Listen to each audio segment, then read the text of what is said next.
Question 11 of May-June paper 2, variant 1. What is the empirical formula of ethanoic acid? Empirical formula of ethanoic acid. First of all, to find the empirical formula, we should know its molecular formula first. Molecular formula. Okay. Molecular formula of ethanoic acid, as it is eth, so it means it must have two carbons, and it's oic acid has carboxylic acid group.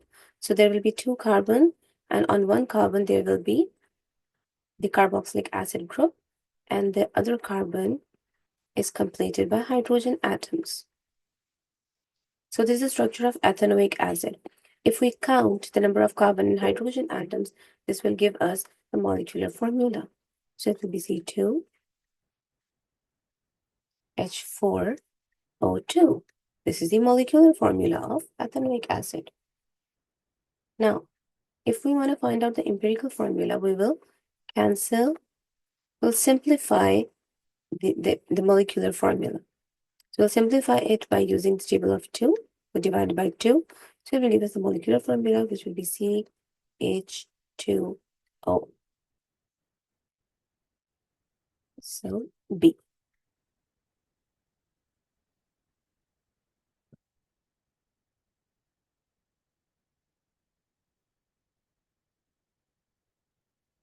Next one, number 12. Number 12 is magnesium chloride, MgCl2, contains magnesium ions and chloride ions. How many chloride ions are present in 2 molecules of magnesium chloride? In 2 molecules. Now, in 1 molecule of magnesium oxide, as we can see that there are 2 chlorine ions, or there are 2 chlorine ions. In 1 MgCl2, there are 2 chloride ions. Okay, so in 2 moles of MgCl2, in 2 moles, there will be 4 chloride ions.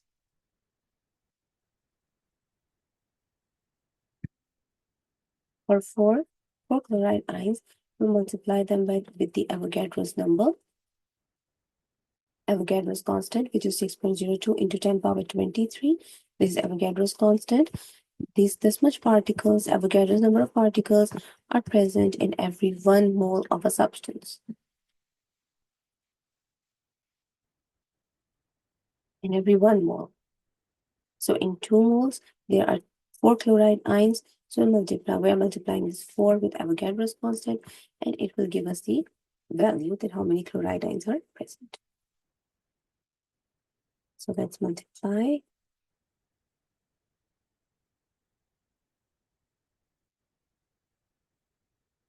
And the value is 1.204 into 10 power 24, this one.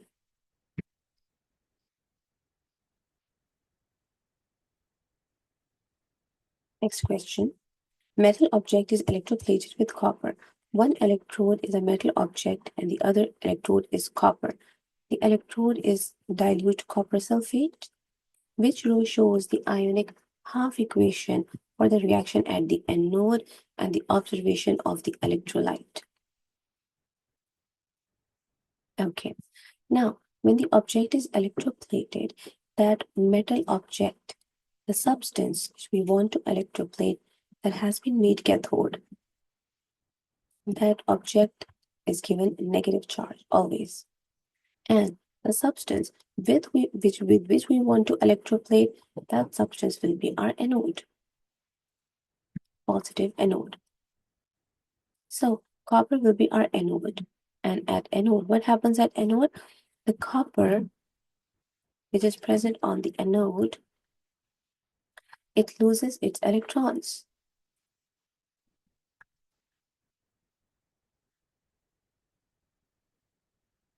The copper loses the electrons, loses its 2 electrons and become copper ion. These copper ions will then move to cathode and deposit on them. So, correct equation for the anode, it can be either C or D. Then what happens to the electrolyte? The electrolyte color does not change. The blue color does not change. It stays the same. Okay, so this is correct. It stays the same. Nothing will happen to the concentration. So the answer is D. Which statement about electrolysis is correct? Chemical energy is converted to electrical energy. Electrons flow through the electrolyte. This is wrong because in electrolysis, it's actually the opposite. In electrolysis, the electrical energy is converted to chemical energy. We provide the electricity and then the chemical reaction happens, the decomposition happens. Electrons flow through the electrolyte? No. Ions flow through the electrolyte. Ionic compounds are broken down, correct? Metals are formed at the positive electrode, wrong. Always, the metals are always formed at the cathode. Why? Because metals are positive and the cathode is negative. So the positive ions are attracted towards negative cathode. That is why metals always form at cathode. C is correct.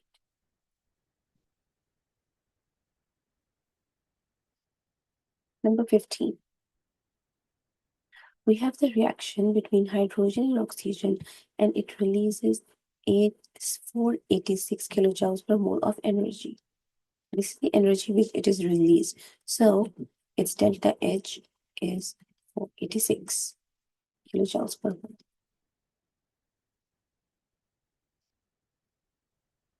The bond energy of hydrogen-hydrogen bond, HH bond is 436. And that of HO is 464. What do we have to do? We have to find out the bond energy of oxygen-oxygen bond. So first, we'll see the reactants. On the reactant side, we have 2 moles of H2. So we have 2 hydrogen plus 1 oxygen double bond oxygen. So 2 into 436 plus O double bond O. If we multiply 2 into 436, 872. And then we have the product. Now in the product, we have 2H2O. If we see the structure of water molecule, it is H bonded with O and then O. So it means that in one H2O, there are 2 OH bonds. So in 2 hydrogen, in 2 water molecules, there will be 4 OH bonds. So here, for the product, we will write minus 4HO,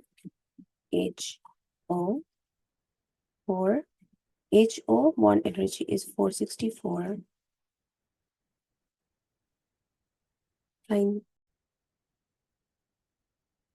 plus O double bond O. We'll multiply these. 4 multiplied by 464, it is 1856 is equal to minus 486. Then we'll leave this OO here and then we'll do 872 minus 1856. It will give us minus 984. Then we take this minus 984 on the other side. Minus 468 plus 984.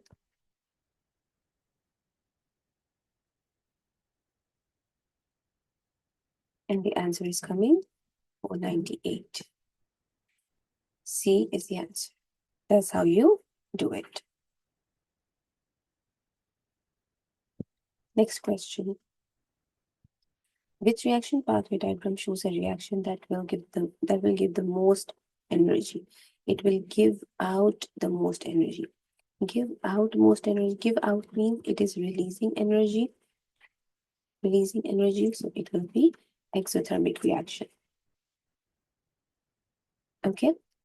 In exothermic reaction, we know that the reactants are already at a higher level. The reactants have high energy. They release the energy and then they make the products.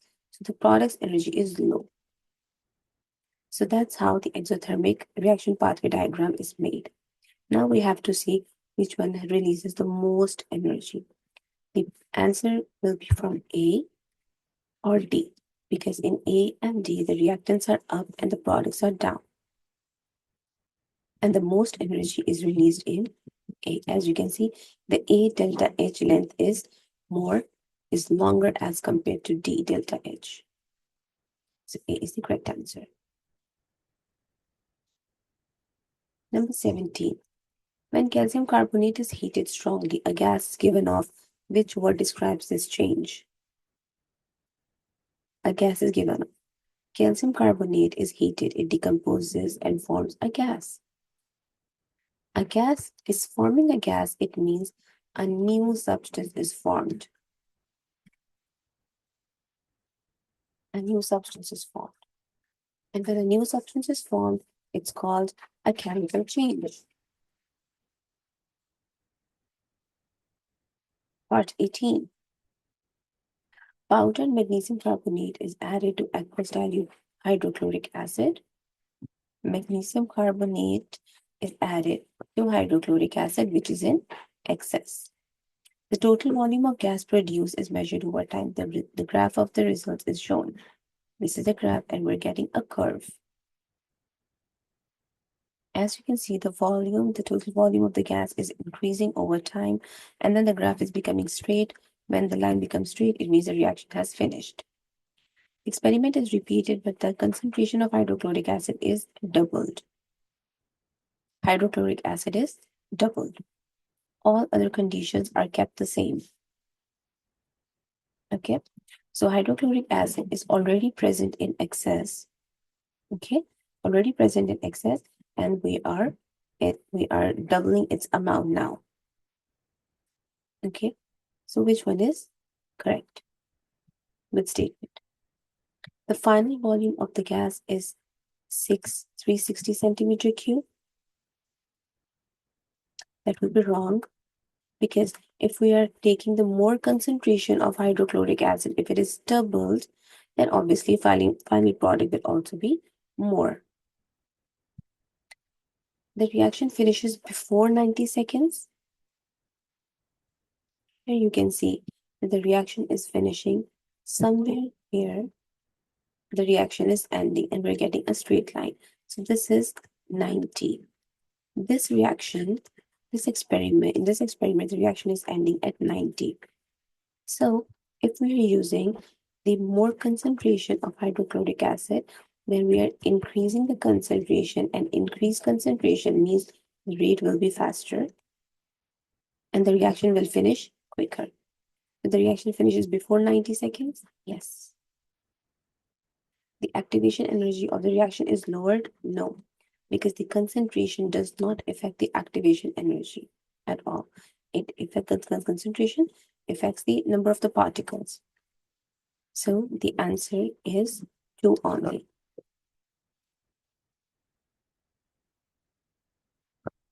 Number 19. Which statement explains why increasing the temperature increases the rate of a chemical reaction? By increasing temperature. Increasing temperature directly affects the kinetic energy and the movement of particles. Okay, so when we increase the temperature, it increases the activation energy? No. Activation energy is only affected by a catalyst. It increases the frequency of collisions between the particles? Yes, because when the particles move faster, they collide more often. It increases the kinetic energy of the particles? Yes. It increases the number of particles? No. Answer is C.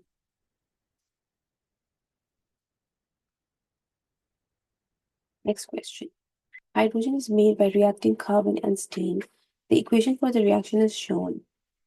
Carbon plus water gives hydrogen and carbon monoxide. This is a reversible reaction. The forward reaction is endothermic. Which rule describes changes in the pressure and the temperature that will both shift the position of equilibrium to the right? To the right. We want the system to shift towards right. Means we want it to move forward. So what will we do? Forward reaction is endothermic. So endothermic, it means the forward side has already lower pressure because it's endothermic, is already low. So it means we will increase the temperature to keep the reaction going on the right direction. So increase temperature. Next, if we talk about the pressure only affects the gases. So this means that carbon here is excluded because carbon is solid. Now, for the steam, it's 1 mole and hydrogen is 1, carbon monoxide is also 1, which makes the product side number of moles 2 and the reactant side number of moles 1. Product side has more number of moles, so it means more pressure. So if we decrease the pressure, then the system will move forward because it will move towards the side where the pressure is high. The system always do what we do, like the system will do the opposite as to oppose the change. Okay, whatever changes we do, system will act as to oppose the change what we have done. So if we're decreasing the pressure, system will move towards the more mole side. If we are increasing the temperature, system will move towards the less temperature side. I hope these questions are clear.